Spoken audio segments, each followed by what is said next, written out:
Hi there, QuickBooks experts. I hope all is well, and I pray that as you are viewing this video, that you're in the best of health and spirit. This video is going to cover Chapter 2, an overview of QuickBooks Online from QuickBooks Online for Accounting 2026.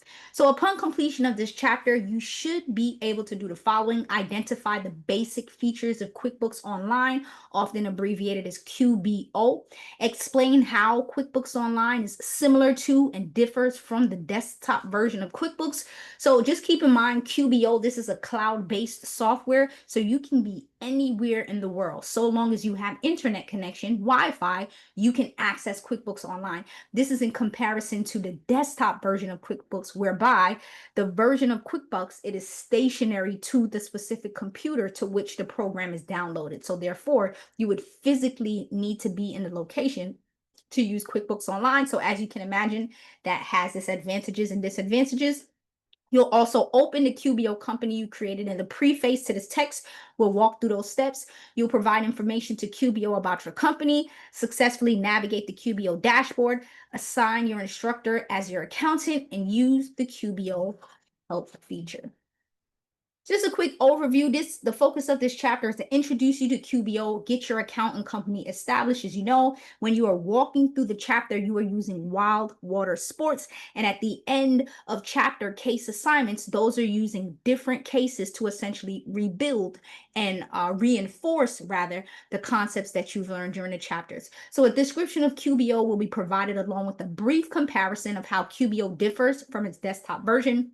This text includes instructions provided by Intuit to create your own personal account. You can also create up to 4 accounts.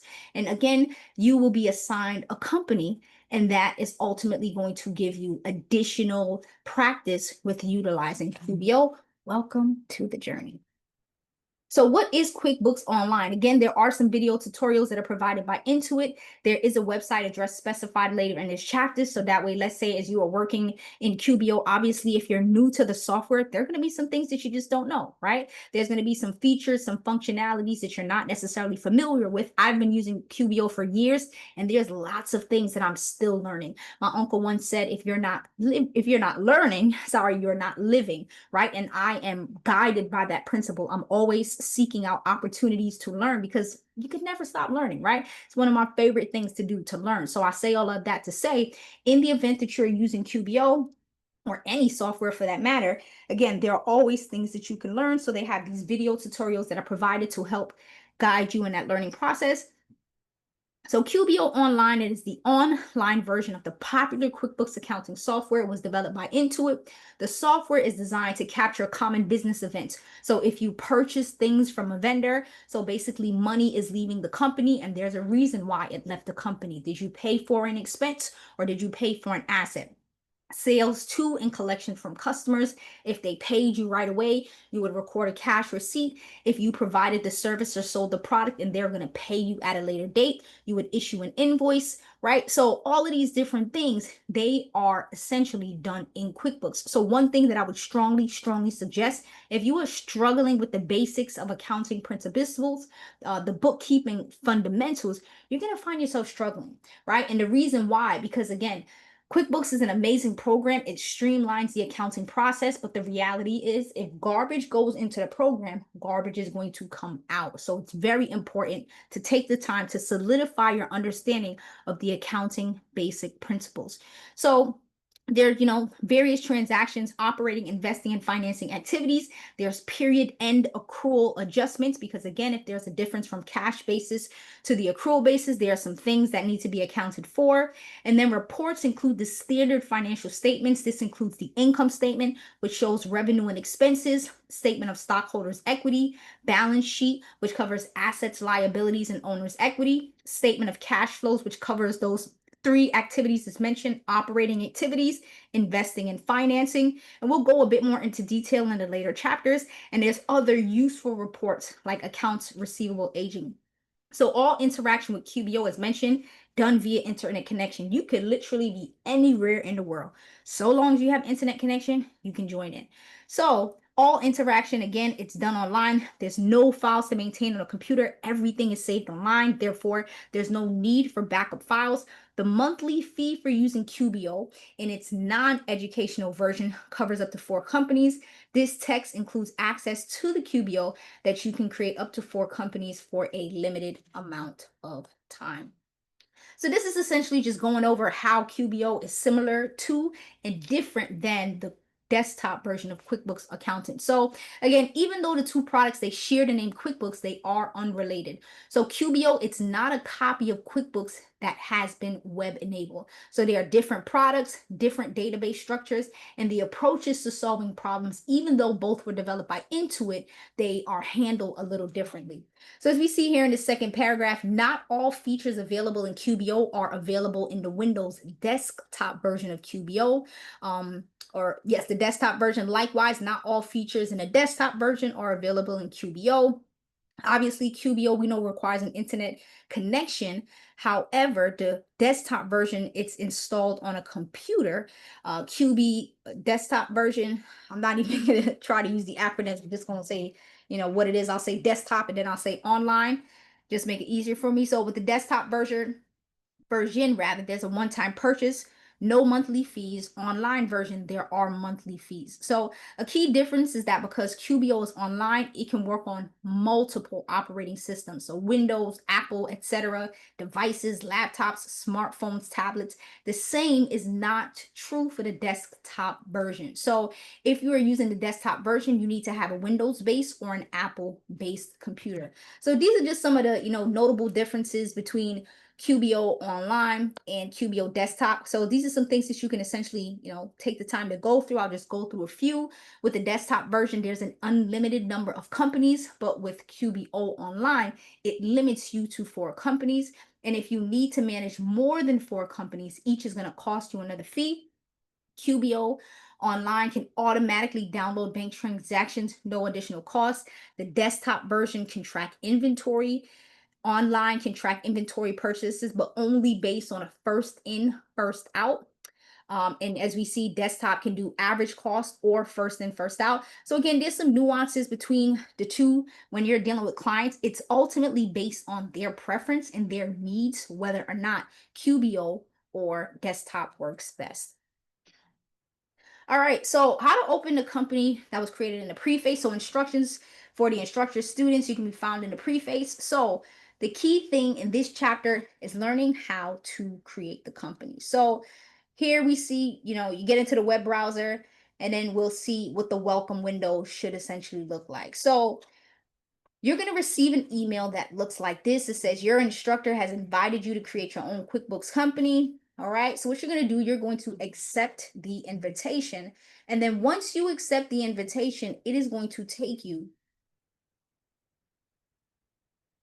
to QuickBooks Online. All right. So that is essentially going to be the first step.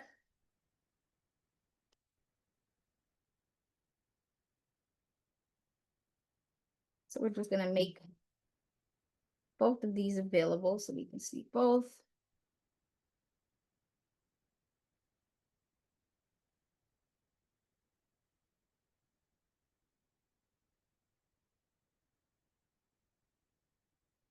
So I'll select continue. I'm going to be creating a new company.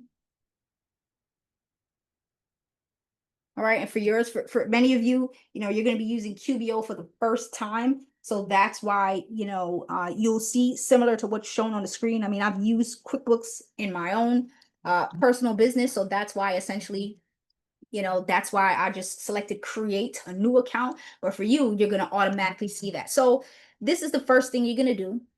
For starters, what's your business called? So it is going to be Wild Water Sports.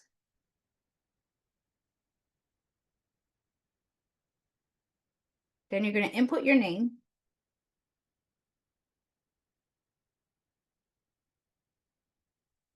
As mentioned, I was an alumni of the college. I remember my ID all these years. All right, so there we go. We select next. And then it's going to ask, what were you using before QuickBooks? You're going to say nothing. I am new to this. Select next. Then here it's saying to leave the industry text box blank. And then for the business tax type, we are going to select the C Corp. And then it asking us, what was the company's annual revenue last year? We'll see if this will allow us to leave it blank. It will, so we could just leave that blank. Then it's asking, what is your role? So you're going to be the bookkeeper or the accountant. How many employees? 2 to 5. And as you can see, as we go through these videos, there's going to be some things in the text that is a little different, right? Because QuickBooks is always changing, ever evolving. So there are some things that are going to look a little different, but nonetheless, same thing overall, right? So here it says, now let's talk about your business. This says, now let's talk about you and the team. It's pretty much asking you the same thing. What is your role? How many employees? So please don't get too caught up with the differences in verbiage. So we select next. Then it asks, or states rather, you nailed the basics. Let's keep going. So you select do this first. And then we can just select skip for now when it asks you to set up payments. So skip for now. Then it's going to ask you to essentially, accept the in-person payments. Select skip for now. And then we just, pretty much skip till we get into the program, pretty much. So not right now. This is asking us about payroll. Skip for now. We don't want to link the accounts as yet. All right. And now it's asking, what do we want to do in QuickBooks? So as we see here, we'll just, go through them one by one. We do want to send and track invoices. We do want to manage and pay bills. We want to track our team's time. We want to manage inventory, track sales, manage sales tax. And we pretty much, clicked everything that was there. So we'll select next. And then let's see if it shows us this new checklist. All right, and there have been some, really cool updates to QuickBooks Online, so it does look a little different, but it's still QuickBooks nonetheless. All right, so here we are. We didn't come across this checklist, so let's see what that's about.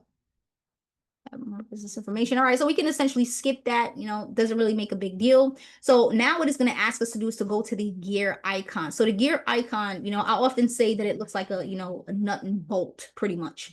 So that basically looks like this settings, right? So this is the gear icon essentially, but it's more so settings. So we click on that, and then it asks us to click on account and settings.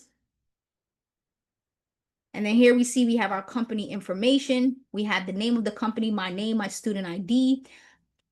And if you scroll down, we have the business type. So again, it looks a little different. Here it says, company type. Here it just says legal info. So there's a little bit of nuance, but we're good for the most part. If we need to edit anything, then in such case, we can select edit and then make the changes that are necessary. So here it's asking us to click the company tab, then the pencil. So this is if we needed to change anything.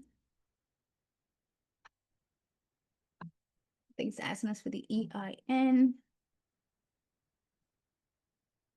All right, so we could essentially skip that. It's not asking us for the EIN, so we're good to go on that. So we could just select done. Let me see. So, give me a second. Let's go back. Make sure I didn't miss a step. Account and settings. All right, so we already looked at the company information. We confirmed that it is a corporation. One or more shareholders. The industry we left blank. Then it's asking us to input the address information. So we can input the address for the company. And then it is going to be 5500 East Colonial Drive, Orlando, Florida, 32807. So there we are. We have the information there, the address. We select save. All right, and now it's asking us to go to the sales tab. So we click on that. And it's saying to make sure that the preferred invoice terms are set to net 30. So with that being said, we check here. We'll scroll over a little. I have to make this just a little bit bigger. All right, so perfect. It's set to net 30. And tracking inventory on hand is already selected. So that's on in the products and services section. So we see Track inventory on hand is on. So we are good to go. So we can select done. We'll close the settings. Then it's asking us for go to Appendix 1 and complete before moving on. So we'll go to Appendix 1. So this is basically dealing with sales tax. This is more so when individuals, they sell physical products, they need to pay sales tax. So a lot of times, you know, like I live in New York City, and if I go to Dollar Tree, you better not walk in there with just $1, right? Why? Because you're going to end up paying $1.08. Yes, Dollar Tree is selling me the item for $1. However, they need to give New York State the 8 cents for sales tax, essentially. So the $1 belongs to Dollar Tree. The 8 cents that I pay them, they hold on to it and they give it back to the state. So that's pretty much sales tax, depending, you know, on the state that you live in. The rate is a little different, but that's the concept nonetheless. The company that charges the sales tax, they receive it in advance, and then maybe every month or quarter or annually, they then pay it to the respective state taxing agency. So with that being said, some companies, they're required to collect sales tax from customers depending on the state in which they do business. And for some companies that do business in multiple states, they have to pay sales tax in multiple states. So collecting sales tax in QBO has gotten easier. There's a new automated sales tax experience. You just need to answer a few questions, and QBO is going to know which taxes apply to the business, set them up, and automatically track them. So you no longer need to select a tax rate when you create an invoice or other transaction. As long as you set it up in a sales tax center and all of the applicable tax agencies are set up, the system's automatically going to do it too. So just be advised that for end of chapter cases 1 and 2, they don't require a collection of sales tax, but cases 3, 4, 5, and 6. So depending on which one is obviously, you know, selected, that's where you need to, you know, factor that in. So in order to set up the sales tax for a company, you'll select taxes. Well, in this case, it's a little different, you know, sales tax. Go to the overview. And then in such case, you select get started. And then it says, before you turn on sales tax, make sure you have the info, your accurate business address, the tax agencies you file with. All right, so we select yes. And then this is the business address. Remember, we input it not too long ago, the 5500 East Colonial Drive. So we select yes, it automatically, or next rather, it automatically, you know, selects the total estimated taxes for Florida. And then depending on which county you're in, so similar to the fact that I live in New York City. So with that case, individuals that are within the 5 boroughs, they essentially are subjected to an additional tax versus those that are outside of the city, those 5 boroughs. So we select yes, or next rather. The frequency, as we see here, is going to be quarterly. We select next. It asks, have you registered with any other state? The answer is going to be no. We select next, and then we select finish and turn on sales tax. And then we select done. So with that being said, it's pretty much set up. And let's see here, saying from the sales tax center, click sales tax settings. So we click on that, sales tax settings. And then it's asking us to type 010120XX, replacing the XX with the start date of your company. So we edit it. It's going to be XX. Let's see if that works.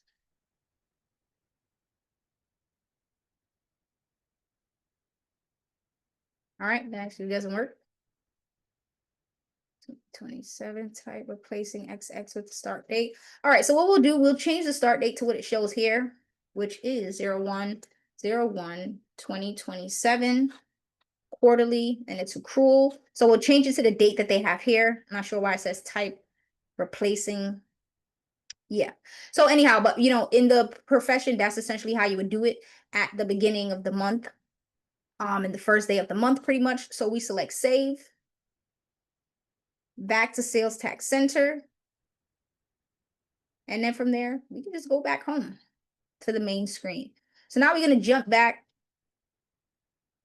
to the page. All right, so let's log us out. So we're going to get back started and get back to the next page. But in the meantime, right, so again, that is essentially how this operates as we are going through chapter 2. So one of the key things is just helping you learn how to navigate. And again, with QuickBooks Online, it is a great software, but the key thing that you want to keep in mind is essentially understanding the basics, the nuances of how to input these different things. So I'm just going to reload the ebook, and then we are going to go from there.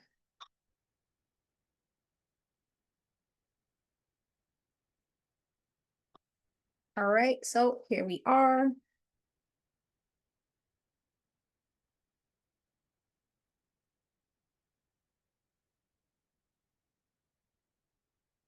All right, so we're going to pick up where we left off. We already did our sales tax.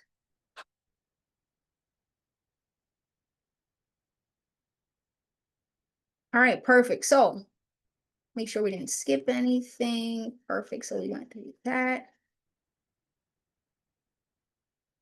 All right, perfect. And this is telling you to sign out. We're not signing out. We're just going to, power through it. So navigating QBO. So this is our dashboard. Again, here we click on the dashboard and this kind of takes us to, like our home screen pretty much. So the dashboard provides links to various tasks and resources. Clicking on bank transactions, this is going to take you to the checking account and checking transactions, sales. This is going to provide us information about invoices and customers and how much customers owe us. Expenses is going to take us to any expenses and adding any expenses, vendors and things of that nature. Payroll is going to provide us access to adding new employees and viewing payroll information. So the transactions and reports link, we're going to deal with that later on in the text. So it's asking us to log into the account. We already logged in. We did not sign off. So we're good to go from there. So we click on dashboards and home, our window. This is essentially what we see. So it's asking us to use the QBO help. So in the event that you're using QuickBooks Online and there's ever something that you don't understand, there is a help feature. So click on these three dots here at the very bottom. There's a circle with the question mark. You select help. And then from there, if there's something that you need to understand, you can use this help desk to essentially help you get a better understanding of whatever concept it is. So let's say you need to understand accounts receivable or invoices or something of that nature. So with that being said, we located the help button, and then now we'll go to search, and it's asking you to type chart of accounts. So we'll input chart of accounts. Sometimes it already pre-populates, so we click on that. And then here we see what QuickBooks Assistance is telling us in regards to, learning about the chart of accounts. And then there's various articles and things of that nature. So we select back. And let's say we want to find out something about sales tax. Same process. We input the keywords. And then it shows us what QuickBooks Assistance response is going to be. So QuickBooks Help is not very helpful in certain things. So let's say if you don't know how to, do something, you can use a sales tax. Again, QuickBooks Online also has tutorials and things of that nature. So there's a plethora of information out there that can essentially help you. So now we close the help window. Then it wants us to select plus new at the top of the dashboard. So as we can see, there's been lots of changes, within the QuickBooks set up, the interface. The old version looked a little different, right? So again, what you would do instead of new, you would select create. So I'm going to make this a little smaller so we can see both.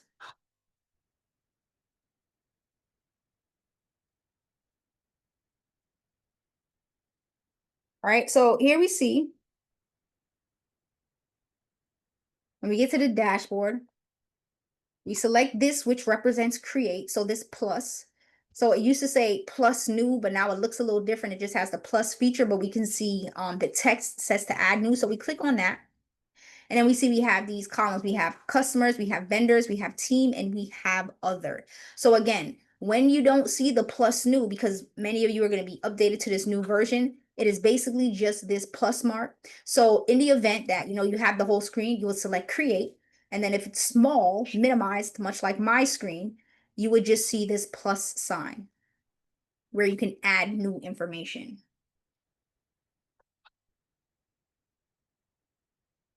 Right, sorry, I'm gonna get this set up here.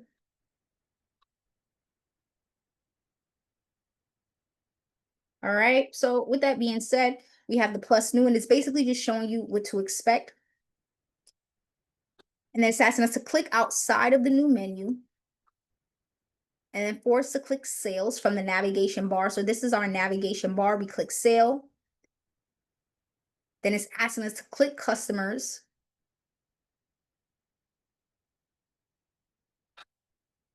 So what they now did, it seems, is that they have that separated as well. So we have a section for sales and we also have a section for customers. So with that being said, we can just go straight to our customers.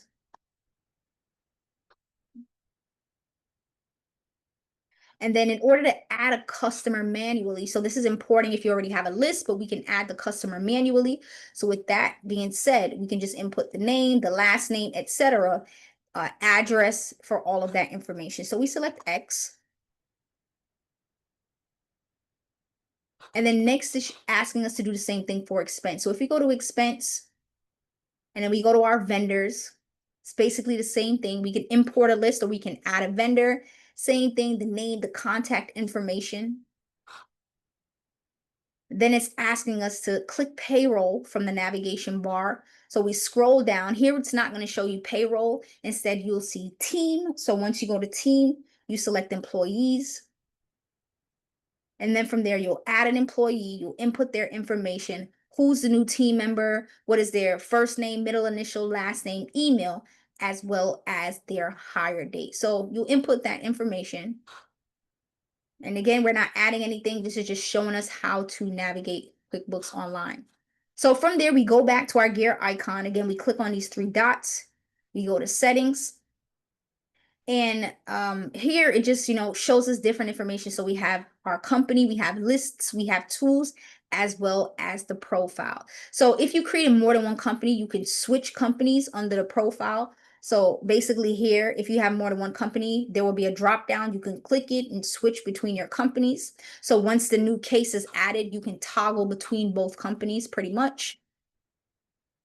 All right, so now the last step is essentially just assigning an instructor as a company's accountant. So your instructor may require you to assign him as a company's accountant. And if that is the case, you do this so as the accountant, as their instructor, they can have access to the company file. And that way, let's say you're having an issue with, a case or one of the chapters, they can pretty much jump in and give you, a better understanding of what you're doing right, what you're doing wrong, etc. So with that being said, if you decide to assign them as an accountant, you'd go to the navigation bar on the left. You would go to accounting, and then under there, you would select my accountant. And then you would essentially input, the name of the individual. You would add them. So what you would essentially do is an accountant can be your best partner. Mine obviously looks a little different, but you are basically going to add your accountant from there. Then you select invite, and then they would get the information. So as mentioned, if you are working on QuickBooks Online, you're struggling with anything, you can use these video tutorials that are available. It gives you the link right here. You click on it. And then this is a how-to video center. Let's say if you want to, figure out how to create and customize an invoice, you click on that. You essentially have an article, and then it also Hi, shows you this step is by step Jason from the how to QuickBooks create, team. customize Let's it. go over. So there's a plethora of information out there that'll help you to navigate QuickBooks. All right. So you can take the time to look at these videos, Introduction to QuickBooks Online, play it, and that'll give you, greater insight how to do certain things in QuickBooks Online. All right. And again, here we have features for QuickBooks Online. And then we also have QuickBooks Desktop. And as we see here, you have setup, you have account services, sales and invoices, expenses, payroll, contractors, chart of accounts, reconciling, reports. So there's a plethora of, videos here that'll help you navigate QBO. So this brings us to the end of chapter 2. So you've now been introduced to QuickBooks Online, its basic features, how it's similar to, but not the same as the desktop version. You've logged into Intuit, provided basic information about the company, learned how to navigate the QBO application, and after assigning the instructor, if you need to, you'll learn more about the help features in QuickBooks Online. Again, any issues, you can explore the video tutorials in the chapter. You'll explore the sample company in the previous chapter, chapter 1, and then in chapter 3, that's officially where you are going to start using the company you've created, Wild Water Sports. And after completing the instructions for Wild Water Sports found in the body of chapter 3, from there, you'll work on the case assignments where you are reinforcing what you've learned. So again, QuickBooks Online, it is an amazing software, makes things, so much easier. Small businesses, even larger companies use QuickBooks Online. But the key thing is that you want to ensure that you understand the fundamentals of bookkeeping principles, the basics of accounting, because that is what is going to help you be an amazing accountant. So hope that you enjoyed this video. Until next time.